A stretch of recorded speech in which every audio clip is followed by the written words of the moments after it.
Nuclear war एक ऐसी चीज जिससे पूरी दुनिया डरती है। बट क्या आप सब जानते हैं कि 27 अक्टूबर 1962 को पूरी दुनिया एक एक्चुअल न्यूक्लियर वॉर के एकदम करीब आ चुकी थी। कौन है हमारे कहानी के हीरोज जिनके कारण हम ये न्यूक्लियर वॉर अवॉइड कर पाए थे, और ऐसी क्या घटनाएं हुई जिनके कारण आगे जाके एक न्यूक्लियर वॉर हो सकता था। सो आइए इसके बारे में और डिटेल में जानते हैं।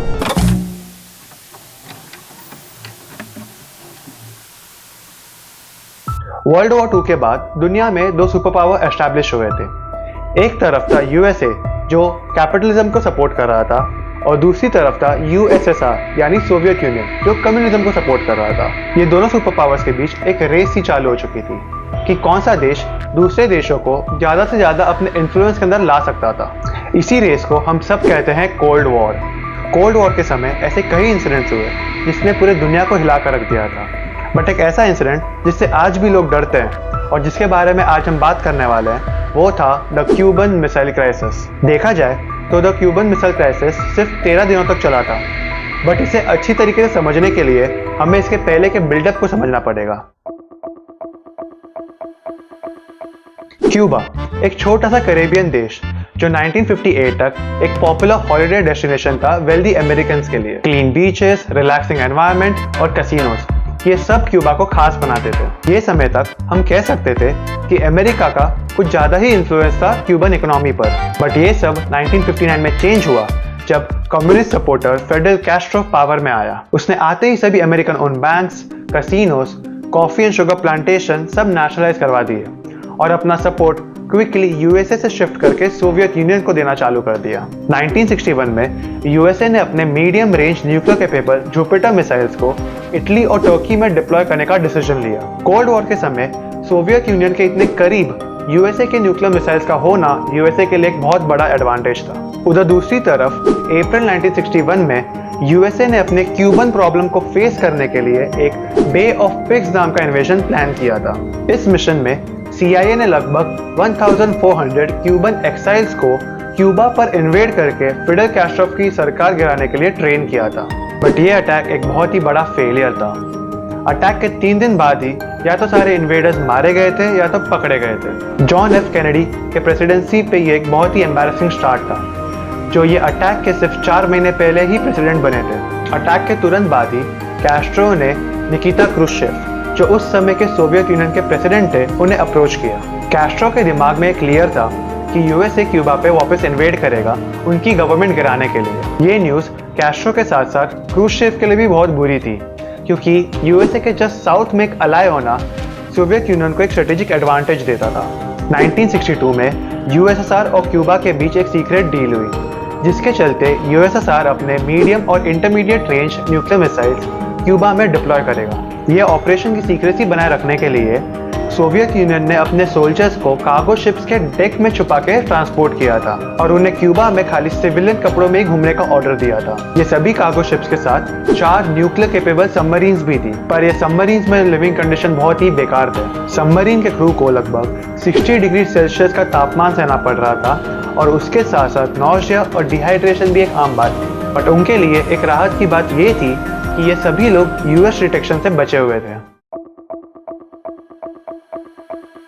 यूएसए को लगभग 1 महीने से ज्यादा का समय लग गया क्यूबा में सोवियत न्यूक्लियर मिसाइल्स के प्रेजेंस के बारे में पता लगाने के लिए। 14 अक्टूबर 1962 को यूएसए के U-2 स्पाई प्लेन ने पहली ऐसी फोटोज ली जिससे हम क्यूबा में सोवियत प्रेजेंस का पता लगा सकते थे। 16 अक्टूबर तक CIA ने ये सारे एविडेंस प्रेसिडेंट कैनेडी को पेश किए। प्रेसिडेंट कैनेडी के पास अब बस 3 ऑप्शंस थे। पहला, कि कुछ ना करके सोवियत यूनियन का बिल्डअप देखा जाए। दूसरा, कि क्यूबा के अराउंड एक नेवल क्वारंटीन इंप्लीमेंट किया जाए। और तीसरा, ये सारे न्यूक्लियर साइट्स पे एयर स्ट्राइक करके एक फुल स्केल इन्वेजन किया जाए। प्रेसिडेंट कैनेडी की जो टॉप एडवाइजर्स की टीम थी, जिन्हें हम एक्सकॉम भी कहते थे, उन सभी का यही मानना था कि ऑप्शन 3 ही बेस्ट ऑप्शन है। पर बहुत दिनों के डिस्कशंस के बाद प्रेसिडेंट कैनेडी ने यह डिसाइड किया कि सेकंड ऑप्शन बेस्ट रहेगा, क्योंकि ये ऑप्शन के साथ सबसे कम चांसेस है कि एक एक्चुअल कॉन्फ्लिक्ट चालू हो जाए, और उसके साथ साथ नेगोशिएशंस के लिए नए चैनल्स भी ओपन हो सकते हैं। 22 अक्टूबर को कैनेडी ने एक पब्लिक अनाउंसमेंट की जिसमें उनने क्यूबा में सोवियत न्यूक्लियर मिसाइल्स के प्रेजेंस के बारे में पूरी दुनिया को बताया, और उसके साथ साथ यूएसए के नेवल क्वारंटीन इंप्लीमेंट करने के प्लान के बारे में भी बताया। Good evening, my fellow citizens. This government, as promised, has maintained the closest surveillance of the Soviet military buildup on the island of Cuba.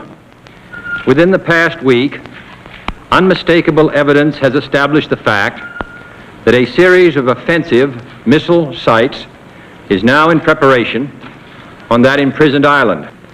It shall be the policy of this nation to regard any nuclear missile launched from Cuba against any nation in the Western Hemisphere as an attack by the Soviet Union on the United States, requiring a full retaliatory response upon the Soviet Union. Washington DC से 5000 miles दूर Moscow में Nikita Khrushchev थोड़े shock हुए, but उनने एक राहत की सांस भी ली, क्योंकि अगर यूएसए क्यूबा पे इन्वेड करता तो सोवियत सोल्जर्स के पास already short range nuclear missiles available थी, जिसका मतलब ये होता कि एक न्यूक्लियर वॉर ऑलमोस्ट चालू हो जाती। बट क्रुश्चेव की टेंशन अभी तक खत्म नहीं हुई थी, क्योंकि मीडियम रेंज न्यूक्लियर मिसाइल्स तो क्यूबा पहुंच चुके थे, but intermediate range nuclear missiles अभी भी क्यूबा की तरफ सेल ही कर रहे थे।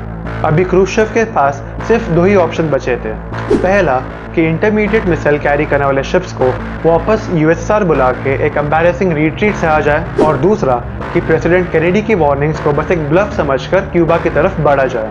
24 अक्टूबर की सुबह सुबह ऐसी रिपोर्ट्स आना चालू हुई कि सोवियत यूनियन ने अपनी शिप्स को वापस बुला लिया। इसका मतलब ये है कि प्रेसिडेंट केनेडी का गैम्बल काम आया। अभी क्यूबा में एटलीस्ट और न्यूक्लियर मिसाइल्स नहीं आ पाएंगी, बट वॉर का खतरा अभी भी टला नहीं है। यूएसए और यूएसएसआर दोनों ही वॉर प्रिपरेशन में लगे हुए थे। स्पेशली फ्लोरिडा, जो क्यूबा के सबसे पास का यूएस स्टेट है, वो तो ऑलरेडी एक बैटल ग्राउंड जैसा दिखना चालू हो चुका था। ये सबके बीच एक नया डिप्लोमेटिक चैनल ओपन हुआ जब प्रेसिडेंट क्रुश्चेव ने प्रेसिडेंट केनेडी को एक लेटर भेजा। वो लेटर में क्रुश्चेव एक एक्चुअल न्यूक्लियर वॉर के बारे में अपनी चिंता बता रहे थे और एक पोटेंशियल डील जिससे यूएसए और यूएसएसआर दोनों ये वॉर अवॉइड कर सके, उसके बारे में डिस्कस कर रहे थे। प्रेसिडेंट केनेडी के लिए ये लेटर एक शॉक जैसा आया। एक्सकॉम के मेंबर्स अभी भी ये लेटर को लेकर थोड़े स्केप्टिकल थे, और वो बार बार प्रेसिडेंट केनेडी को क्यूबा के ऊपर इन्वेड करने के लिए कन्विंस करने की ट्राई कर रहे थे। 27 अक्टूबर 1962 हमारी स्टोरी के साथ साथ शायद ये दुनिया का सबसे इंपॉर्टेंट दिन भी हो सकता है, क्योंकि अगर आगे आने वाले इंसिडेंट्स थोड़े भी अलग हुए रहते तो शायद हम और आप ये दुनिया में अभी एग्जिस्ट नहीं कर रहे रहते। सुबह 6 बजे फेडरल कैस्ट्रोव निकिता क्रुश्चेव को एक लेटर भेजते हैं। वो लेटर में कैस्ट्रोव रिक्वेस्ट कर रहे हैं कि यूएसएसआर को यूएसए के खिलाफ एक न्यूक्लियर फर्स्ट पॉलिसी को इम्प्लीमेंट करना चाहिए। ये लेटर को देखकर सुबह 10 बजे निकिता क्रुश्चेव प्रेसिडेंट केनेडी को अपना दूसरा प्रपोजल भेजते हैं। ये प्रपोजल में यूएसएसआर अपनी मिसाइल क्यूबा से हटाएगा, बट इसके लिए यूएसए को भी अपनी मिसाइल्स टर्की से हटानी पड़ेगी।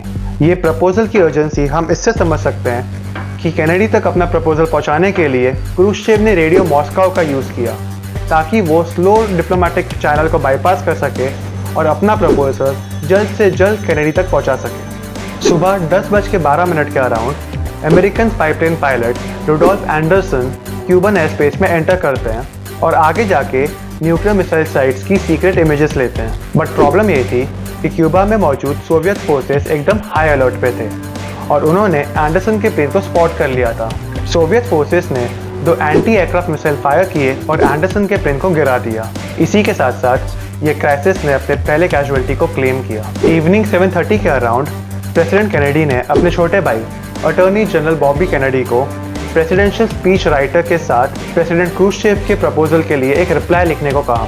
इस रिप्लाई के अनुसार यूएसए क्यूबा को इन्वेड नहीं करेगा, बट उसके लिए यूएसएसआर को अपनी मिसाइल्स क्यूबा से हटानी पड़ेगी और यूएसए भी अपनी मिसाइल्स टर्की से हटाएगा, बट इन सीक्रेट, और उसके रिगार्डिंग कोई भी पब्लिक अनाउंसमेंट नहीं होगी। जब बॉबी केनेडी अपना रिप्लाई सोवियत एम्बेसडर को दे रहे थे, तभी ही अटलांटिक में एक बहुत ही डेंजरस कॉन्फ्रंटेशन हुआ।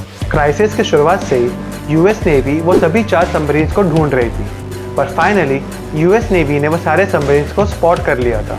यूएस नेवी अब सिग्नलिंग डेप्थ्स का इस्तेमाल करके वो सभी सबमरीन्स को वार्निंग दे रही थी और उन्हें सरफेस पे आने के लिए मजबूर कर रही थी। सबमरीन जिस पे लिविंग कंडीशन ऑलरेडी बहुत ही बेकार थे, अब और भी ख़राब हो चुके, जब सबमरीन का वेंटिलेशन सिस्टम बंद हो गया और सबमरीन का टेम्परेचर डेंजरसली हाई लेवल तक पहुंच चुका था।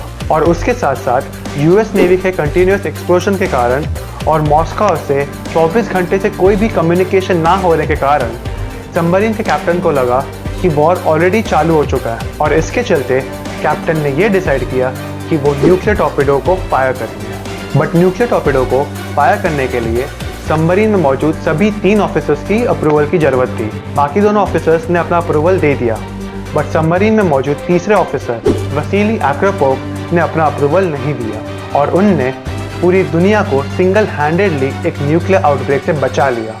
जैसे जैसे रात हुई, पूरे दुनिया में किसी को भी आइडिया नहीं था कि आगे क्या होगा, क्योंकि एक ही दिन में ये क्राइसिस ने अपना पहला कैजुअलिटी क्लेम किया, अटलांटिक में एक न्यूक्लियर आउटब्रेक को जस्ट अवॉइड किया और कैस्ट्रो और यूएस मिलिट्री दोनों को ही वॉर की तरफ पुश करते हुए देखा। अब ये क्राइसिस खत्म करने का पावर सिर्फ निकिता क्रूश्चेव के हाथ में था। या तो वो अपनी प्राइड को स्वॉलो करके यूएस का डील एक्सेप्ट करे और ये क्राइसिस को खत्म करे, या फिर और कंसेशंस के चलते वॉर के चांसेस को और बढ़ाए।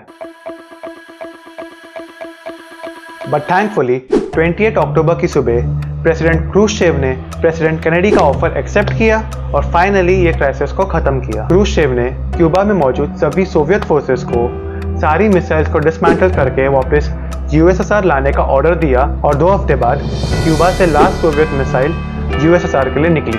28 नवंबर को क्यूबा के अराउंड जो यूएसए का नेवल क्वारंटीन था वो भी ऑफिशियली ओवर हुआ। 5 महीने बाद टर्की से भी यूएसए के जुपिटर मिसाइल्स को डिसमेंटल करके वापस यूएसए बुला लिया गया था। ये क्राइसिस ने एक और पॉइंट हाईलाइट किया कि कैसे दुनिया के 2 सुपर पावर्स के बीच कोई भी फॉर्मल कम्युनिकेशन चैनल नहीं था और वो खाली हैंड रिटन लेटर्स और रेडियो ब्रॉडकास्ट के थ्रू ही कम्युनिकेट कर पा रहे थे। ये क्राइसिस के बाद यूएसए और यूएसएसआर के बीच एक हॉटलाइन एस्टैब्लिश की गई, जिससे दुनिया के 2 सबसे पावरफुल लीडर्स को कभी भी आगे जाके हैंड रिटन लेटर्स के थ्रू कम्युनिकेट करने की जरूरत नहीं पड़ेगी। सो दोस्तों, ये वीडियो के लिए खाली इतना ही। आई होप आप सभी ये समझ ही गए रहे कि कैसे हम सब ने एक न्यूक्लियर आउटब्रेक को जस्ट अवॉइड किया। अगर आप सभी को ये वीडियो अच्छा लगा रहा तो प्लीज़ लाइक कीजिए, कमेंट कीजिए और चैनल को सब्सक्राइब कीजिए। इससे मुझे और मेरे चैनल को बहुत हेल्प मिलेगी और हम सब मिलते हैं आगे आने वाली कोई नई वीडियो में। तब तक के लिए गुड बाय।